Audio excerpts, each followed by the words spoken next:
నమస్కారం. ఈరోజు సుఖీభవలో అపెండిసైటిస్ ప్రాణాంతకమా, ఈ అలవాట్లతో వీర్యకణాల డిఎన్ఏకు ముప్పు, ఎండాకాలం పెద్దలు భద్రం, పక్షవాతానికి ఆధునిక చికిత్సలు, ఇంకా హెల్త్ టిప్. తీవ్రమైన కడుపు నొప్పితో బాధించే అపెండిసైటిస్ అంటే మనందరికీ భయమే. 24 గంటల లోపల ఆపరేషన్ చేయకపోతే ప్రాణమే ప్రమాదంలో పడుతుందని భయపడుతుంటారు. నిజానికి అపెండిసైటిస్ గురించి ఇవాళ మనం అంతగా ఆందోళన చెందాల్సిన అవసరం లేదు. పరీక్షల్లో అపెండిసైటిస్ అని తేలినా కొంతవరకు మందుల సాయంతో పరిస్థితిని అదుపులోకి తీసుకురావచ్చు. మరీ అత్యవసరం అనుకున్నప్పుడు మాత్రం తప్పనిసరిగా సర్జరీ చేయాల్సిందేనని చెబుతారు డాక్టర్లు. ఈ నేపథ్యంలో అపెండిసైటిస్కు కారణాలు, చికిత్సా మార్గాల గురించి ఇప్పుడు తెలుసుకుందాం.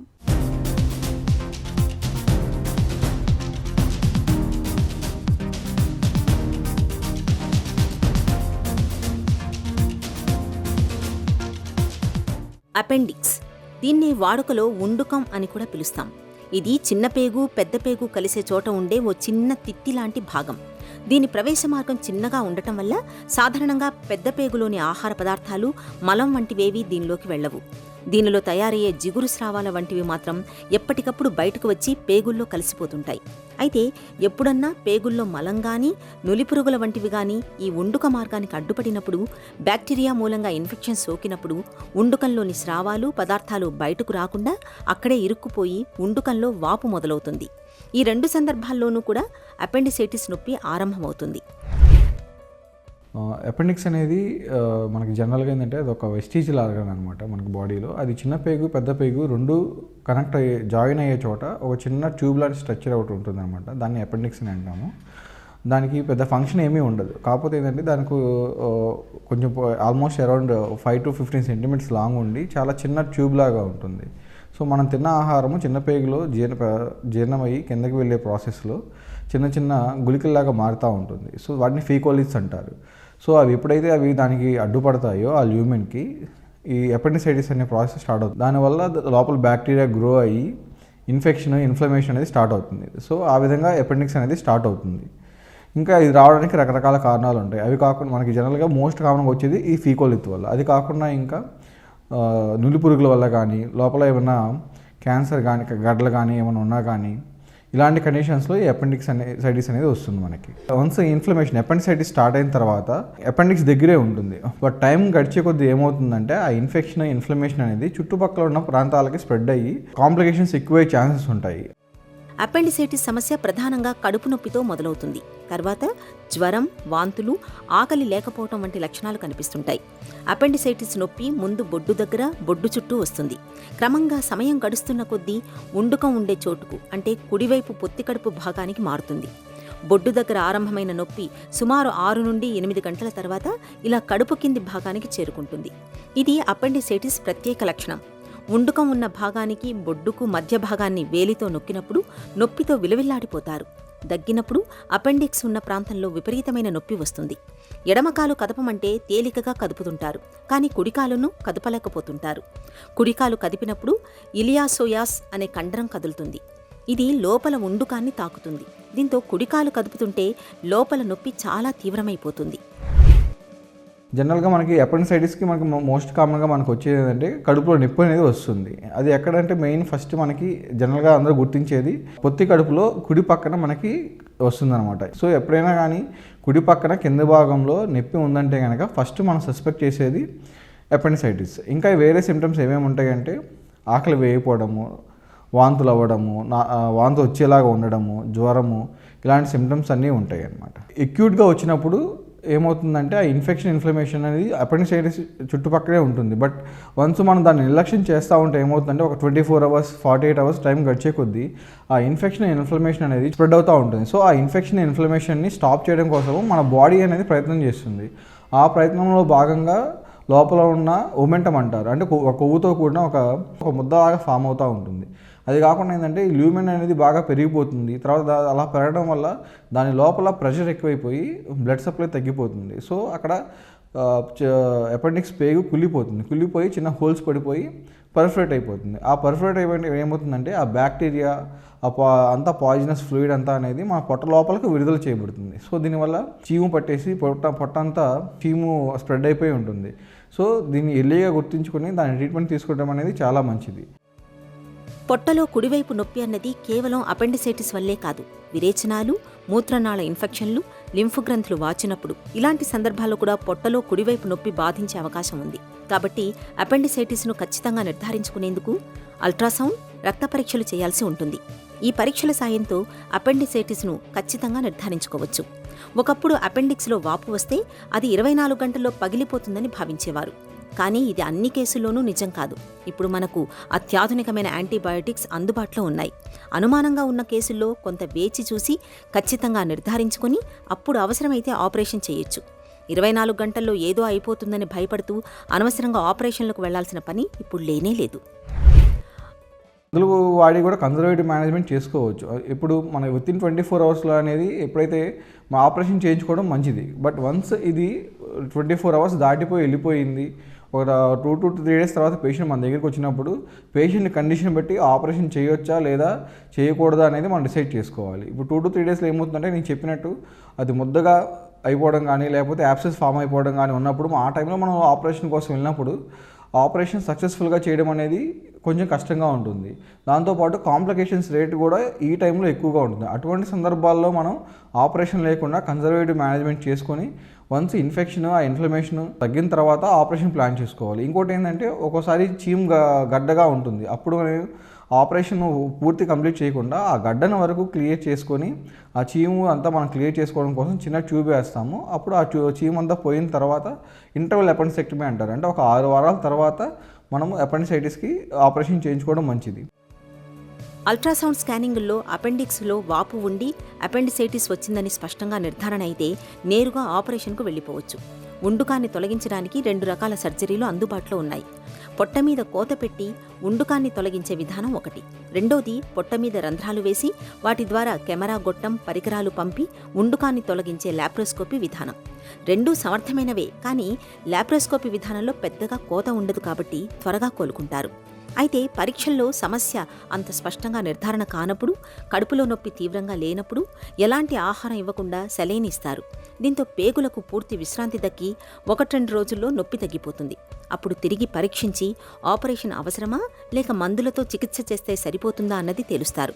ఒకవేళ నొప్పి తగ్గకుండా పెరుగుతుంటే ఆపరేషన్ తప్పనిసరి అవుతుంది. వేసవిలో ఠారెత్తించే ఎండల ధాటికి వయసు పైబడిన పెద్దలు చిగురుటాకుల్లా వణికిపోతుంటారు. వయసుతో పాటు ఒంట్లో జవసత్వాలు కూడా సన్నగిల్లిపోవడంతో పాటు శరీరంలో నీరు, పొటాషియం వంటి లవణాల శాతం కూడా బాగా తగ్గిపోతుంటుంది. ఈ ప్రతికూల పరిస్థితి మూలంగా వేసవిలో వృద్ధులకు సమస్యల తాకిడి బాగా ఎక్కువగా ఉంటుంది. ఈ నేపథ్యంలో ఎండల తీవ్రత తగ్గుముఖం పట్టేదాకా వృద్ధులు తమ జీవన శైలిలో ఎలాంటి జాగ్రత్తలు తీసుకోవాలో, డీహైడ్రేషన్, వడదెబ్బ, నీరసం, మగత వంటి విపత్తులను ఎలా ఎదుర్కోవాలో ఇప్పుడు తెలుసుకుందాం.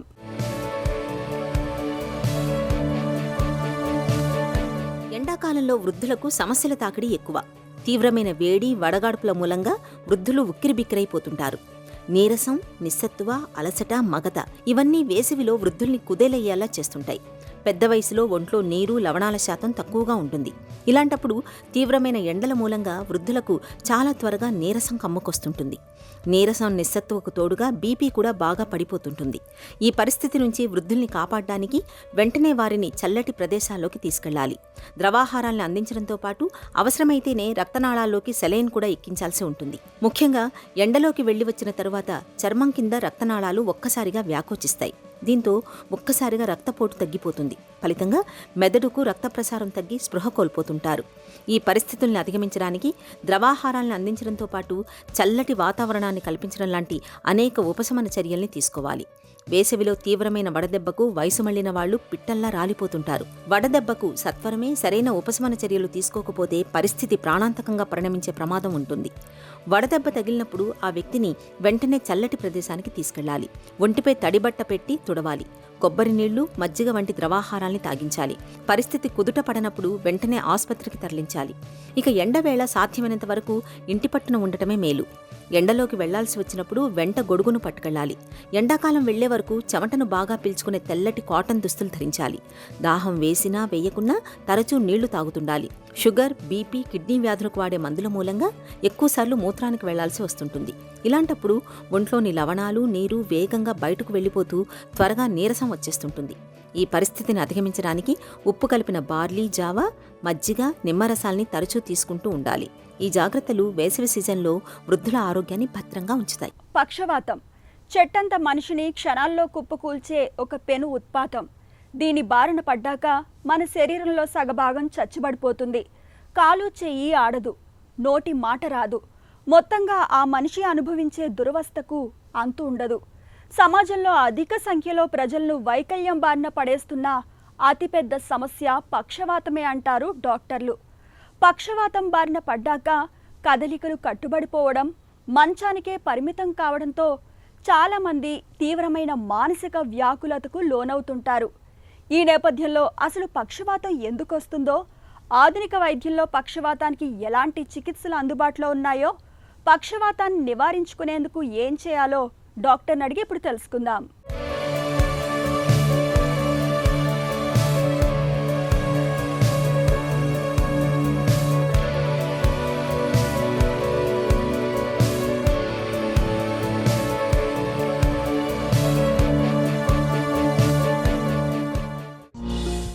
బ్రెయిన్ స్ట్రోక్ అంటే ఏంటి?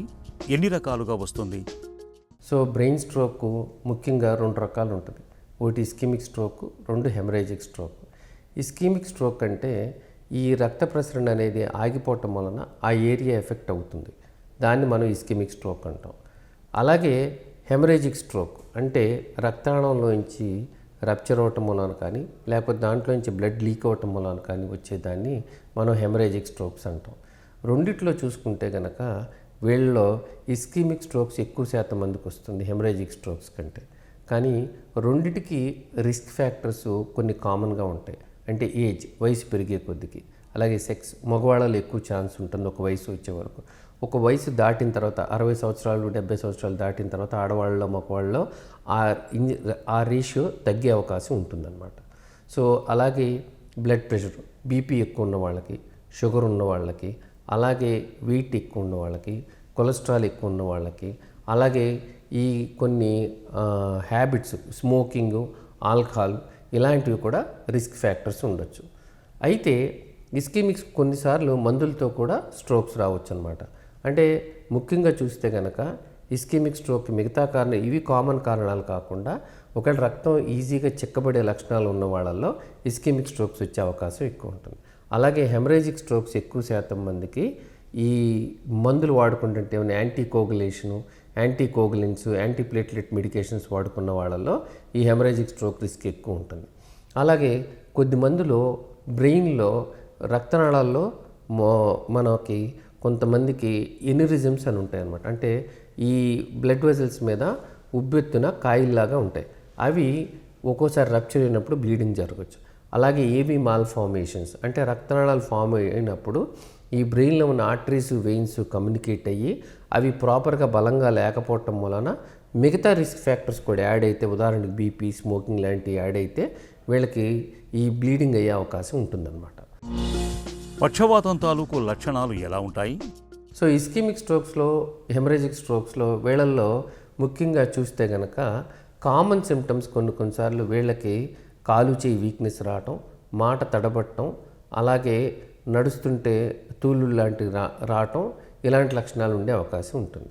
అయితే హెమరేజిక్ స్ట్రోక్స్లో తలనొప్పి శాతం ఎక్కువ మందికి వస్తుంది. ఇస్కిమిక్ స్ట్రోక్ అంటే రక్త ప్రసరణ తగ్గటం వలన, హెమరేజిక్ స్ట్రోక్ అంటే రక్త ప్రసరణ అధిక అవటం వలన, అంటే ఈ రక్తనాళాల్లోంచి బ్లడ్ లీక్ అవటం వలన.